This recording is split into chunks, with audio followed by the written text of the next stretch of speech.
ပေမဲ့ဒီဖန်ခွက်ထဲမှာရေထည့်လိုက်တော့ဘာဖြစ်သွားလဲဖြစ်သွားလဲရေခွက်ငါမျက်လေးမိုက်တယ်နော်ခဏကဖန်ခွက်အခုကလည်းရေခွက်ဟုတ်ပြီအခုကဘာထည့်မလဲရင်းနှီးတန်းထည့်လိုက်တယ်အဲ့ရင်းနှီးတန်းထည့်လိုက်တော့ဘာဖြစ်သွားလဲရင်းနှီးပတ်ဘာဖြစ်သွားလဲရင်းနှီးခွက်အဲ့ဒါရေခွက်ဖြစ်သွားတယ်မဟုတ်ဘူးရင်းနှီးတန်းခွက်ဖြစ်သွားတာနော်ဘီယာရှိလားဒါဆိုလို့ရှိရင်ဒီမှာကရင်းနှီးမထည့်ဘူးဘီယာထည့်တယ်ဟောညကြရင်ဘီယာခွက်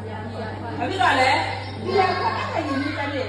ဒီရိုင်းဆက်ဟုတ်တယ်နော်အဲ့ခါကျတော့ညကြတော့ဘီယာခွက်ဖြစ်သွားတာဟုတ်ပြီဒါဆိုတော့ဘီယာလည်းမဟုတ်ဘူးကျမမှာရှိတဲ့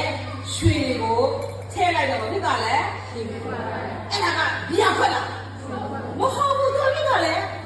ရွှေခွက်ဖြစ်သွားတာဟေးမိမကငါဘီယာခွက်ယူလာဆိုဒီမှာဖြစ်တယ်တေးချင်တာတေးနာတော့ဒါဘာဘီယာခွက်လဲနော်ဒါငါရဲ့အမိုးထည့်လို့မရတဲ့ရွှေခွက်ဖြစ်သွားတာဆိုတော့သူ့ရဲ့တံပိုးကဘီယာအမြင့်ဆုံးလဲဘီယာကိုမြင့်လဲရွှေခွက်ဒါပေမဲ့ဒီခွက်ရဲ့ပထမအဆုံးပမာဏကတော့ဘာပဲလဲဖန်ခွက်ပဲအားလုံးကအတူတူပဲကျမမြင်တယ်ပြီးဆုံးသွားပါပြီနော်ဆိုတော့ကလေးတစ်ယောက်ကလည်းအဲ့ဒီလိုပဲအားလုံးကပါလဲအတူတူပဲဖန်ခွက်လိုပဲဘာမှမရှိဘူးအရာအားလုံးကအဲ့လိုလေးလာကြတယ်ဒါပေမဲ့ထိလိုက်တဲ့ပုံဒီမှာသူ့တံပိုးကလည်းပြန်ပေးတာအရန်ပြန်ပေးတာဒါဆိုရင်ပါချက်မယ်ရွှေထက်တောင်တမိုးရှိတဲ့မှာမထည့်ချင်တာရွှေကိုလုံးတာကလူလုံးတာအဲ့ဒီလူထက်ပေါ်မှာ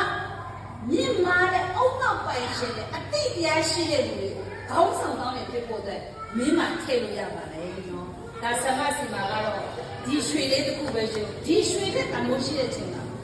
တမိုးရှိတဲ့အရာကြီးမိဘတွေထည့်ပေးနိုင်ပါလေလို့ဒါကြောင့်မို့တာသမီကိုဘုရားကချစ်လို့ကလေး3ယောက်ကလေး2ယောက်ကလေး5ယောက်ကလေး1ယောက်ပေးထားတဲ့ချိန်ဒီကလေးတိုင်းကကိုတို့2ယောက်ရဲ့လက်ထဲမှာအကောင်းဆုံးပြည်လာတယ်အောင်လုပ်နိုင်လို့ဘုရားကမင်းတို့ယုံကြည်လို့ကလေးတွေကိုပေးထားတာဖြစ်ပါလေဒါကြောင့်မို့ဒီကလေးတွေကို